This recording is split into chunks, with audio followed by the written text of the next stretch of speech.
Okay, it looks like we are live right now. So I see people are tuning in this morning, and I am super excited that you are all here. My name is Monica Zaki, and I'm the Director of Programs for the St. Croix River Association. On behalf of the association and our wonderful planning team, I'd like to welcome you to our 4th annual and first time virtual St. Croix Youth Summit. So I'm really excited that this is virtual, and I'm hoping that everything works out well. So I hope you are looking forward to a fun day filled with inspiring stories of young people just like yourselves. Our first speaker this morning will take place on the main stage, which hopefully many of you are here right now.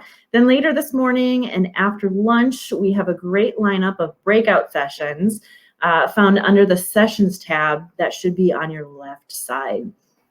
Don't forget to spend some time checking out our virtual exhibit space, where you can find more resources and fun information for students and teachers out there. You can hear my dog. Of course, she's barking right now that I'm live. All right, this afternoon, join us as we come back together for a career panel. You'll have the chance to ask questions and pick the brains of young professionals in the field of conservation.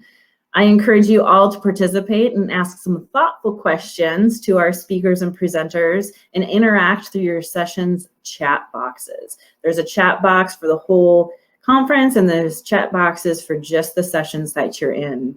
Before I introduce our first speaker, I'd like to give a shout out to all of our sponsors who helped make this day possible for us. That includes the National Park Service, the St. Croix National Scenic Riverway, headquarters in St. Croix Falls, Midwest One Bank, and Xcel Energy. Without further ado, I would like to welcome our first speaker and a good friend of mine, Natalie Warren. Natalie has been an inspiration to many as I've watched her over the past several years dream big and accomplish some pretty amazing feats. So I will let her tell her story. It's very exciting. So with that, Natalie, will you please go ahead and take it away? Yeah, thank you so much, Monica. My name is Natalie Warren, and I will be your first presenter for today. I will talk about a canoe trip that I did and then have some sort of general advice at the end. First, I'm going to start off by sharing my screen, so bear with me for a moment.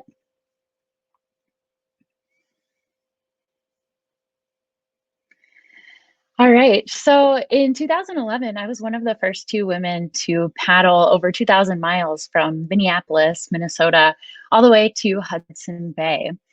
This route was made famous by Eric Sevareid in the book Canoeing with the Cree. He and a friend, Walter Port, paddled this route in 1930. So they didn't have sleeping bags. They were wearing top hats and pea coats, and it was a very different world than the, REI gear that we're used to today.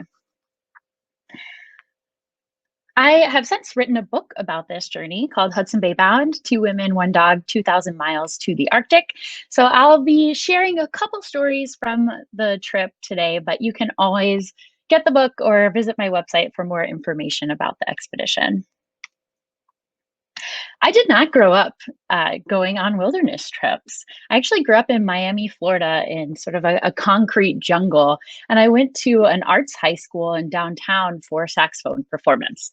And, I was along with other people who went on to be professional musicians. And when I was 15, I felt really stressed about what I wanted to be when I grew up, and I didn't feel like music was my calling.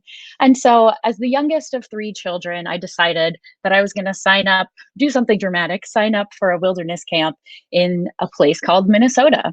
Growing up in Miami, the Midwest of the United States was just this gray blob that I didn't know very much about.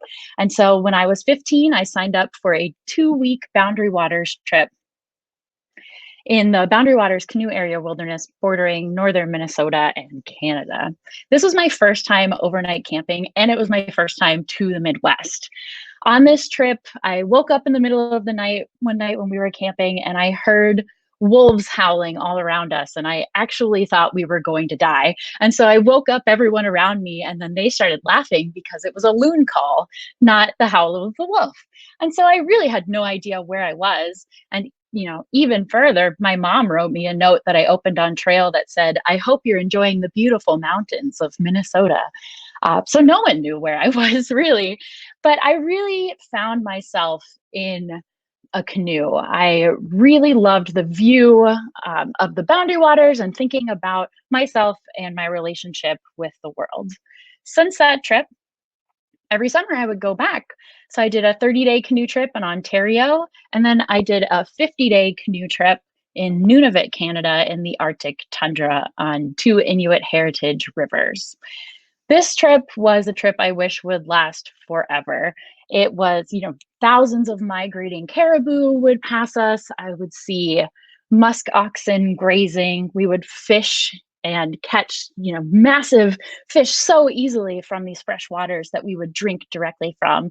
But more impactful than all of those was the woman who was assigned to be my canoe partner. This is Anne Reho. We were assigned paddling partners for this Arctic expedition through YMCA Camp Minogen, where we were going to camp. And we were just making small talk, really, the first day in the canoe, getting to know each other. And I said, "Where are you going to college?" And she said, "St. Olaf College." And I said, "No way, me too." And so that fall, we actually ended up in the same freshman dorm.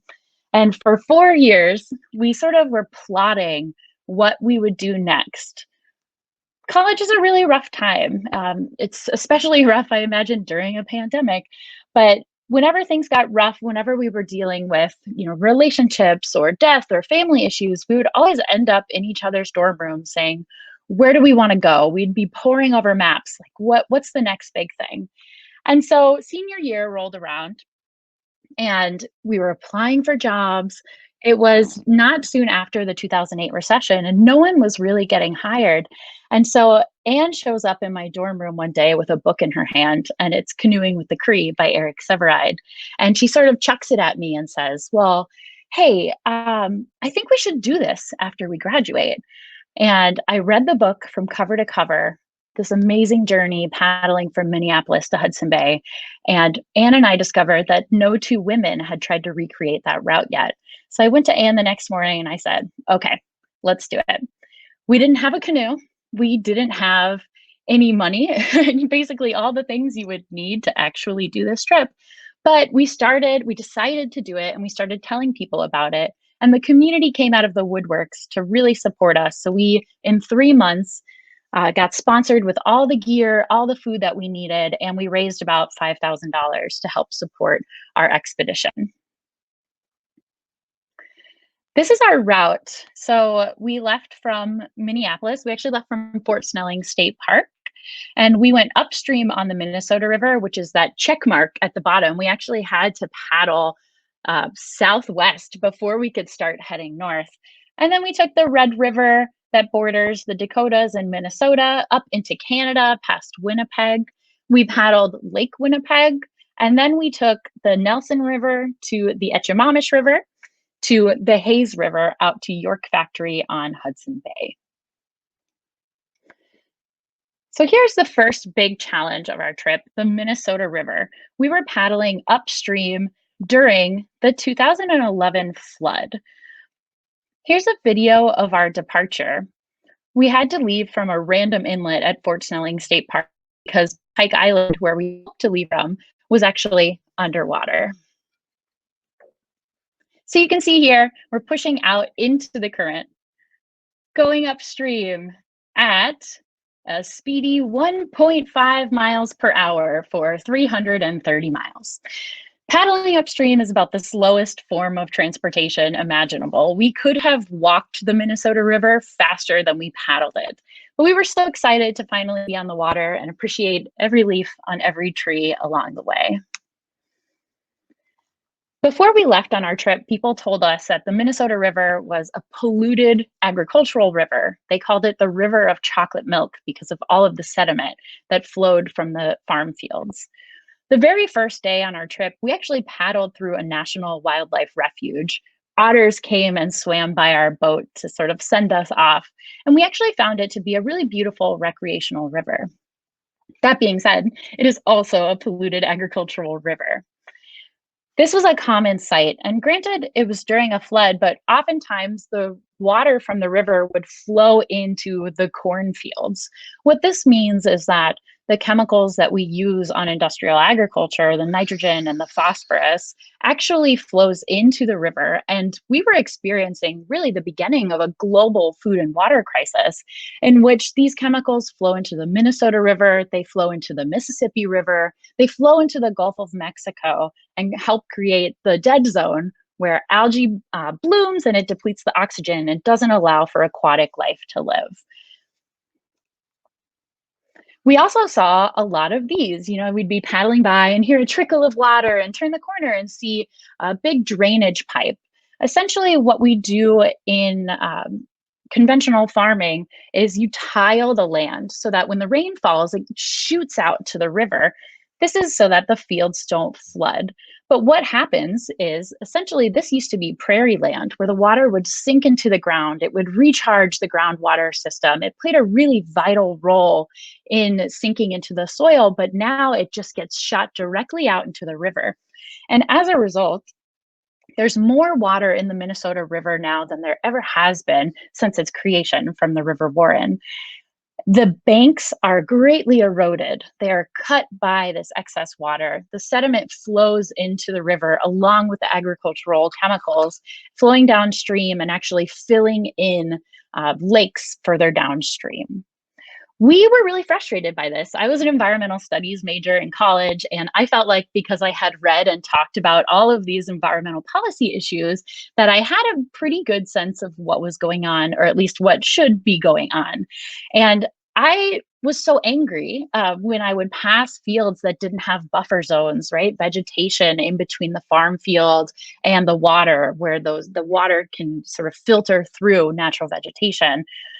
But when Anne and I needed to camp, the land was flooded. And so we had to knock on farmers' doors. We actually had to go talk to the people who lived on these farms. And what would happen is they would eventually invite us over for dinner. And next thing you know, we're sitting across the table from people who are very different from us. And we're able to have really candid conversations with them. They told us we get paid based on yield. Of course, we're going to grow as close to the river as possible because we need to make as much money as possible. We're in debt. We have to pay off all of these. Our kids are going to college and we're paying for seed every single year because we can't save it. And you start to see the bigger picture of all of the system that we've created around our agricultural systems. And imagine my surprise finding out that these cornfields don't even directly feed people. They go to ethanol and they go to feed cows, which aren't even evolved to consume corn. So enter the pharmaceutical company, and the world just opens up from there, having these conversations with people on the river. We also paddled things like energy plants, things that so often in our urban life, we don't have to consider what happens when we turn on a light switch, what happens when we turn a faucet. But when you paddle a river like the Minnesota River, like the Red River, you see these things that are intentionally tucked away from public view. You don't want to have to think about our great impact on the world, but it's unavoidable when you paddle these rivers. We encountered a lot of dams as well. And luckily, this dam has since been removed, and now it's a Class 3 rapid set on the Minnesota River. But when you encounter a dam when you're paddling, you realize that that river is not made for you. And that dam is an impediment to moving forward. Not only that, but dams segment the rivers, and they don't allow for aquatic life to flow upstream and downstream as they need to. This is a picture of us paddling upstream to a dam in Granite Falls, Minnesota. And the current was really strong on the Minnesota River, but it was especially strong as we were paddling up to this dam. Anne and I were paddling as hard as we could. And I looked over at a tree, and that tree wasn't moving. So we weren't moving. And we were essentially on this river treadmill. And we finally decided, hey, let's pull over, carry or portage all of our things to the other side of the dam, put it on the other side. And just when we agreed to do this, 2 photographers jump out of the bushes and start taking pictures of us and going, you can do it. You can paddle all the way to the dam. So we kept going, and the community just kept flocking to the river to watch us struggle to paddle upstream. We finally made it to the dam. We get out and we're huffing and puffing, and the mayor was there, and he shook our hands and said, "Wow, I've never even seen two guys do that before." And I remember thinking, oh my gosh, why would anyone do that? So after that section on the Minnesota River, we took a series of lakes to the Bois de Sioux River, which is a very channelized river that connects with the Otter Tail River, and then you're on the Red River of the North. Finally, we were flowing downstream. So if we were going 12 to 15 miles a day on the Minnesota River, paddling 1.5 miles an hour, we were paddling now 5 miles an hour, going 50 to 60 miles a day on the Red River. The Red River flows 550 miles, again, the border between Minnesota and the Dakotas. We came across this monument along the river. It is 5 empty tractor seats to represent the disappearance of the family farm. You used to need an entire community to farm. You used to at least need an entire family to farm. But what's happened with the advancement in technology in the agricultural industry is that you can now have one person farm thousands of acres of land. And as a result, they're seeing a decreasing population in a lot of the small town communities. We saw a lot of dilapidated buildings like this, and we would go into towns and see shops boarded up. People would tell us over and over again, this place used to be really cool. And Anne and I had a lot of time while we were canoeing. The act of canoeing, moving slowly through space and paddling with water, actually allows you to think, envision how could the world be different when you start to encounter these issues. And so Anne and I always mused about the potential of rivers and recreation and paddling from town to town to just diversify the economies in this area. But not all of the Red River was desolate. We did encounter some wonderful communities that took us in. We had to paddle across the border into Canada on the Red River. And I was a little bit nervous to do this. Anne is really good at logistics. And so she had contacted the border station beforehand, and they knew we were coming. They said they'd meet us by the river and just let them know the day we were going to be there. So we launched in the morning like any other day, not really knowing what to expect. And eventually we turn a corner and we see on a bridge 2 huge black SUVs. And when they see us, they turn their sirens on and they come down to the riverbank. Now, the Red River is a really muddy river, and it was still flooded. And so 6 border agents came out of their vehicles with their, nice shiny black shoes, and they watched us struggle to get to shore. Our boat got stuck in mud. We had to get out and, do the quick feet so that we didn't sink in the mud. And we finally get over them to where they are. They look at us and how dirty we are, and they look at the mud. They look at our canoe, and they're like, we're not going to go over there. And so eventually what happened is they took Anne to the border station to sign a waiver for our gun, which we brought for protection when we got to polar bear country. And then finally she came back and we took off into Canada. Canada for us meant poutine. We were burning thousands of calories a day, and poutine is French fries covered in gravy and cheese curds. And that's basically all we wanted after eating endless granola bars and oatmeal for so long. So we stopped in the first small town that we found, and we walked to a dive bar. We opened the door and we said, "Do you have poutine?" And the guy at the counter stopped and looked at us very seriously and said, "We have the best poutine in Manitoba." And so we carbo loaded, and then from there decided, you know what? We only have 100 miles on the Red River to go until we get to Winnipeg. We knew that Anne's parents were going to meet us in Winnipeg and that we'd be able to stay at a hotel and sleep in a bed.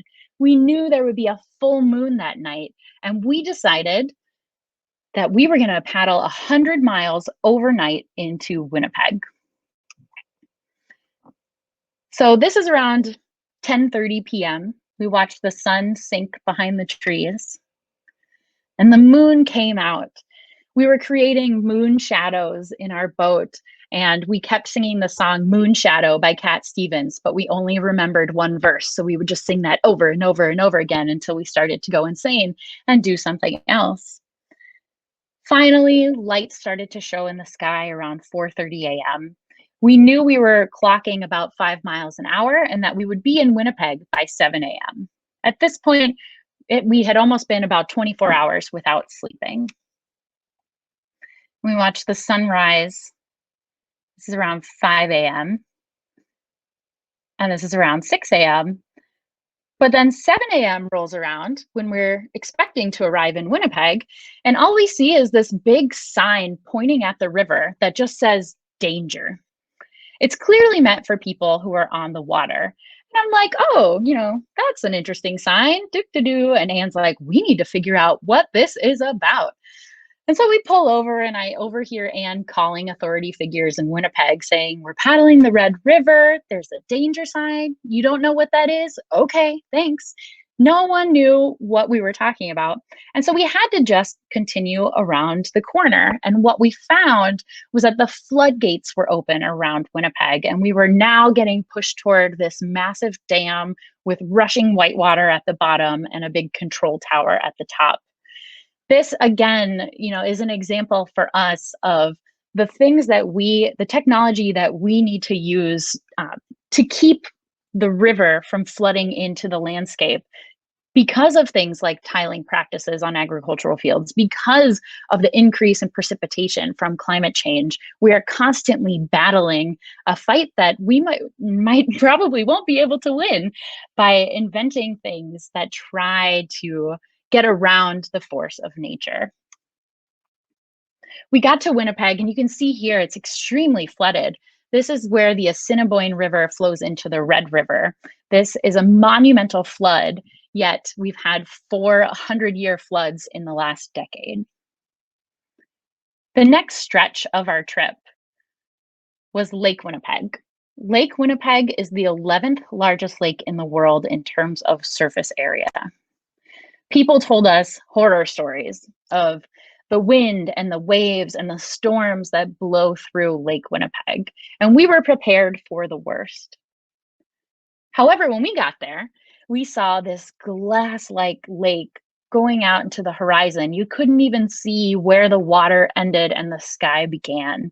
And so we enjoyed that for a couple days before we started to experience the wind and the waves. We finally were at this part of the trip where we were entering a more rugged wilderness area. We could watch the sun sink into itself every night from the east shore. We were doing a night paddle one night because the wind isn't as strong, and something felt really weird. You have a sense. It was the hairs on our arms were sticking up. We felt goosebumps. Something was up. And so we pulled over and we set up camp.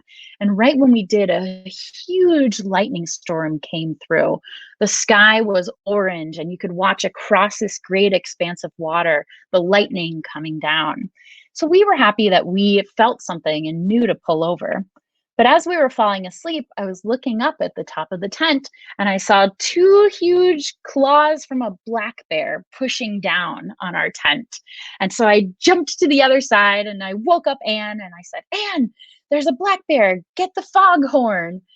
Anne's mom had prepared us in every way possible, mostly for her sanity, for our protection. So she gave us a very tiny foghorn for the sole purpose of scaring bears away. We thought this was hilarious, but here we were in the middle of the night in a storm, rummaging around in the dark for a tiny foghorn. So we finally find it, and Anne goes to push it, and it just goes. It had gotten wet along the way and it wasn't working. This is fine. We got out of the tent. We looked really big. We made loud sounds and the bear ran into the woods. That night, the wind got so strong that the corners of our tent were starting to lift up. We actually had to disassemble our tent and follow that bear into the dark woods during a storm and sit on our life jackets in the trees in lightning position. The next morning, the wind and the waves were too strong to paddle. And so we were making breakfast and Anne grabs the foghorn and is like, I can't believe this thing didn't work last night. And she goes to push it right in my face and it goes, bah.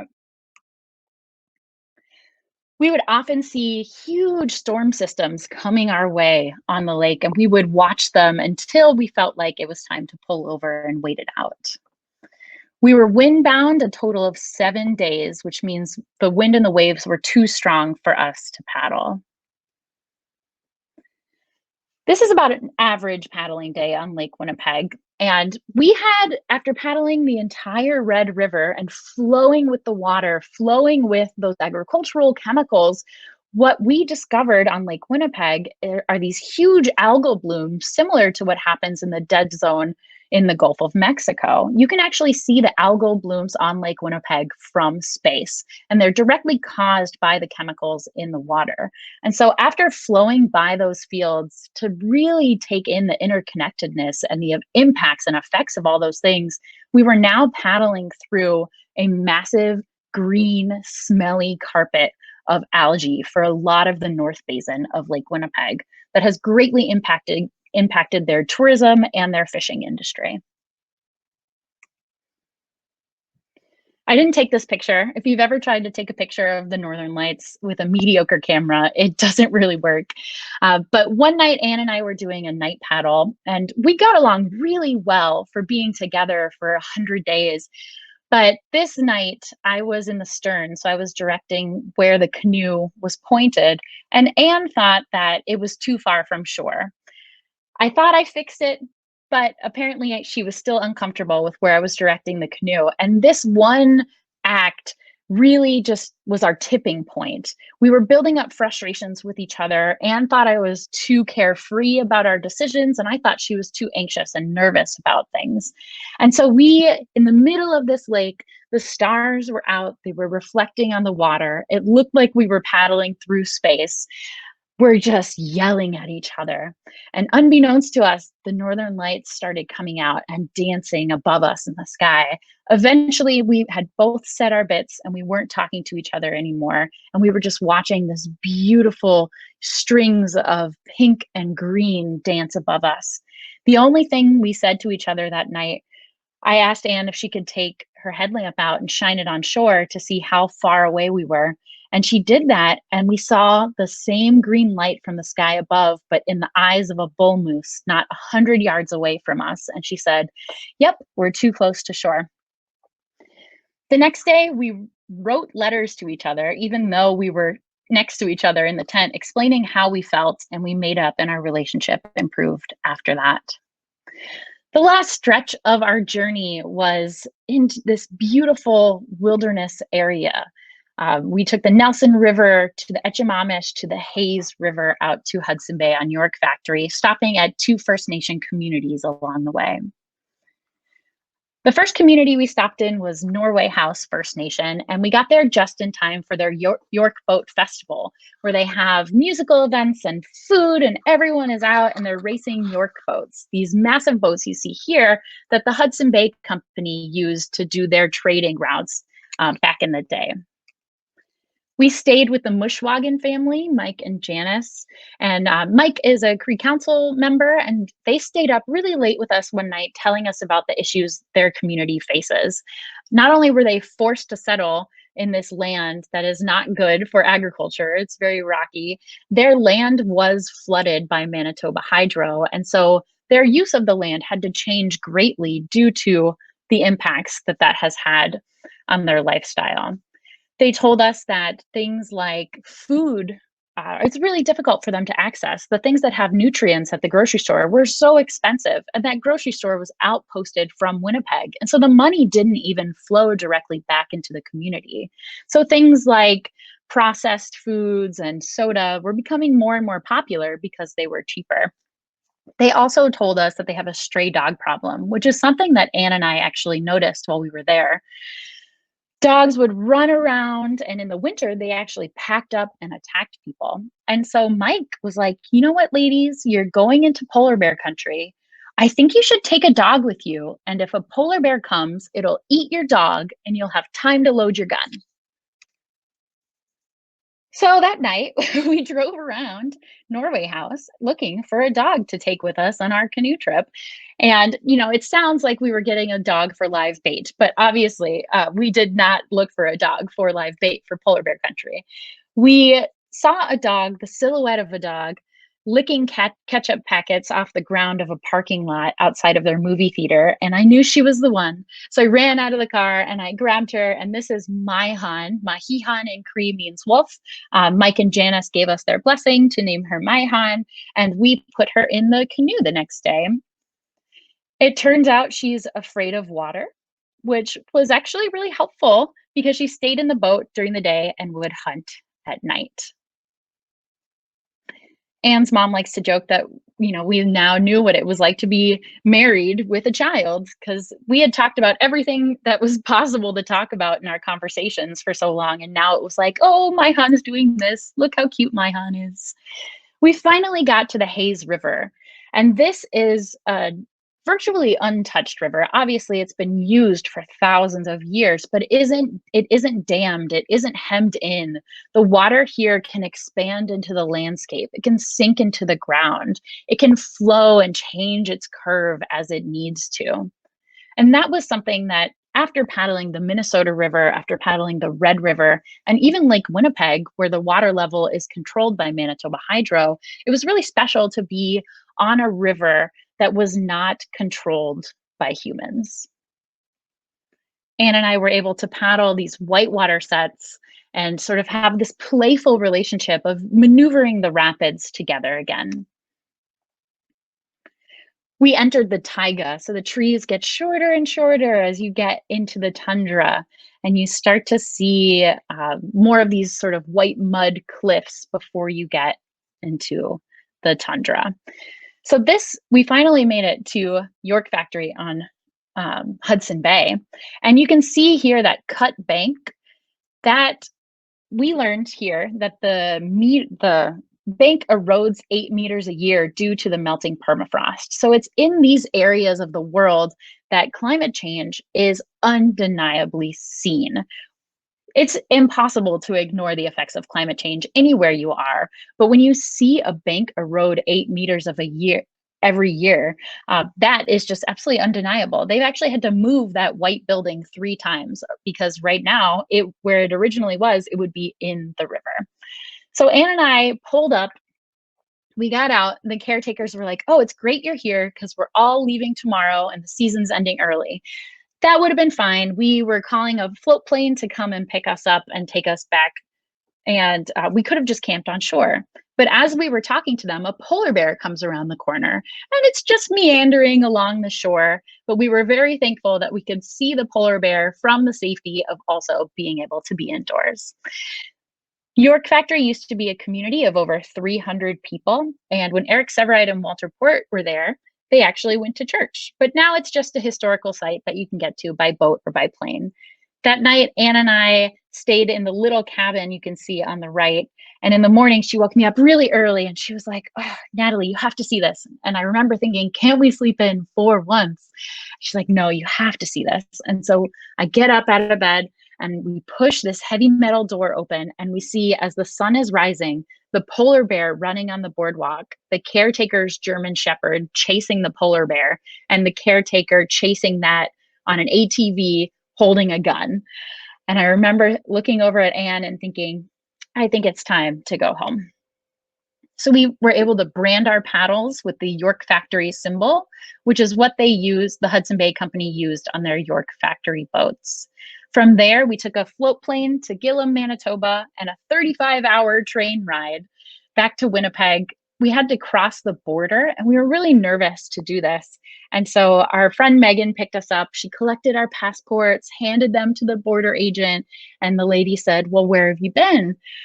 And Megan goes, well, these ladies just paddled to Hudson Bay. And the woman goes, well, no shit, go on ahead. And we're like, we have a dog and a gun. She's like, wow, that sounds amazing. And she also did her job really well, but was very, very excited for us. And crossing the border was less of an issue than we thought it would be.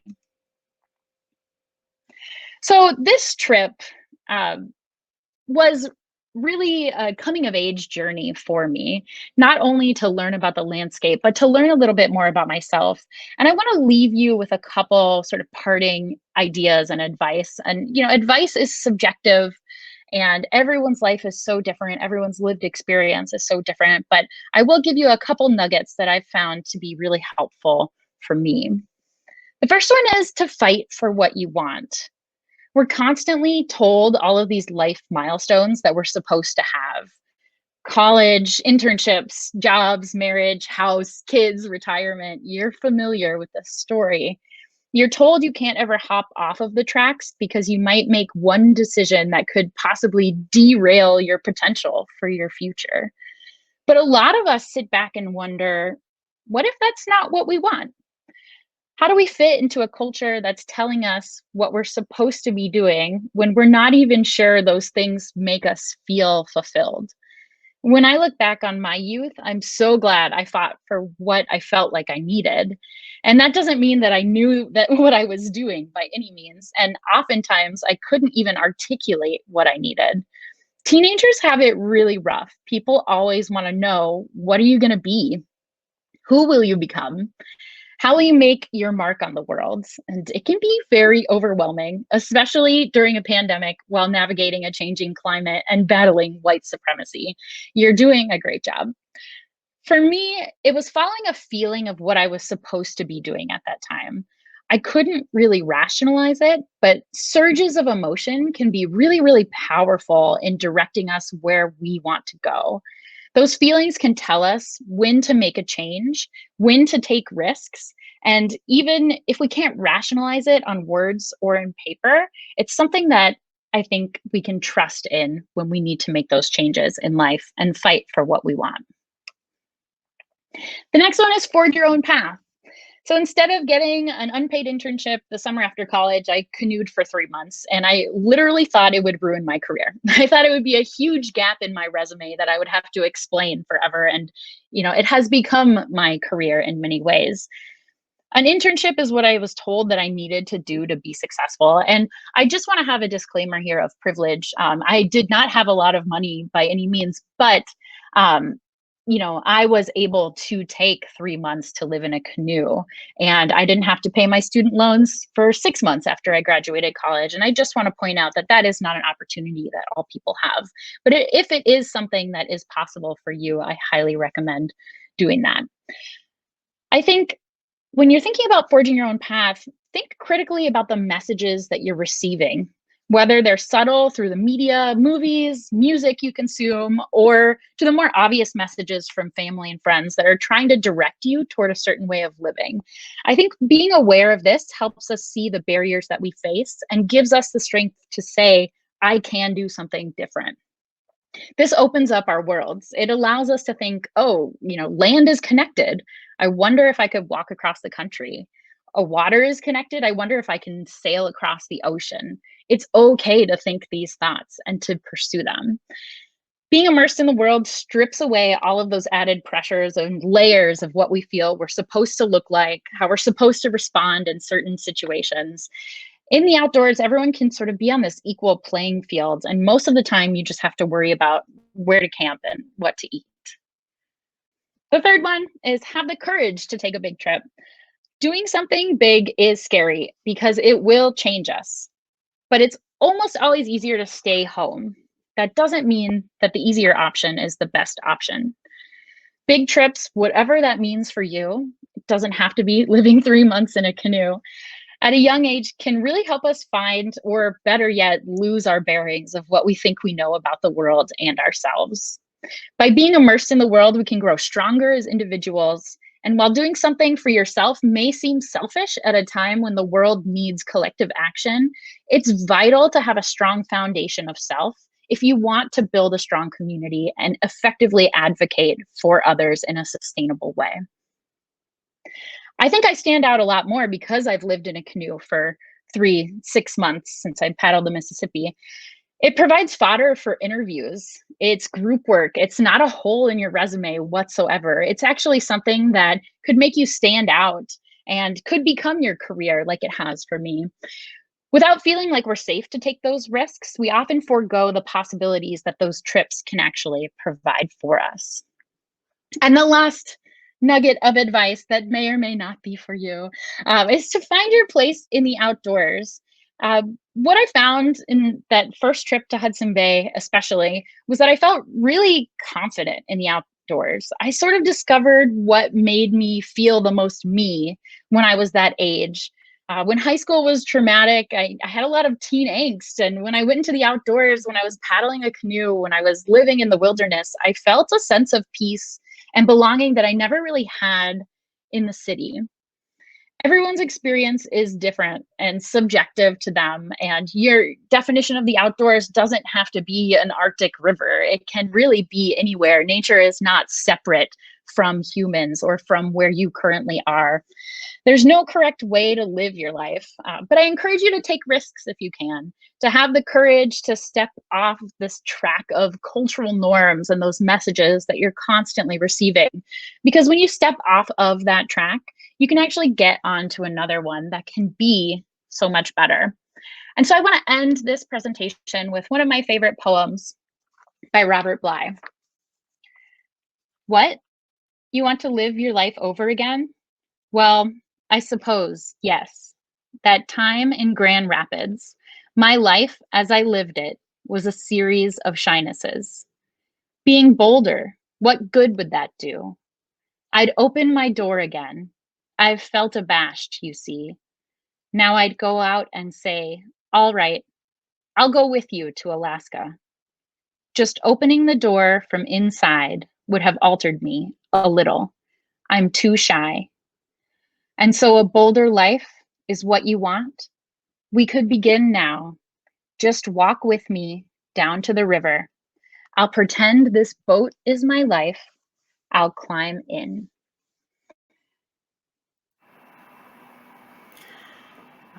Thank you, Natalie. Thank you so much. What inspiring story. Makes me want to go out and do something big. So with that, we are unfortunately out of time. We do have some questions that came up specifically about your dog. I know Anne currently has the dog. So yes, you got the dog, correct? You can follow Myhan, the canoe dog, on Instagram. Awesome. So perhaps Natalie would be willing to go back into the Q&A chat box and just answer some of the questions. But for now, we are going to take a 10-minute break, and we'll be back at 9:20 on the main stage with our next speaker. So thank you very much, Natalie. Thanks for having me. Have a great day. Thanks.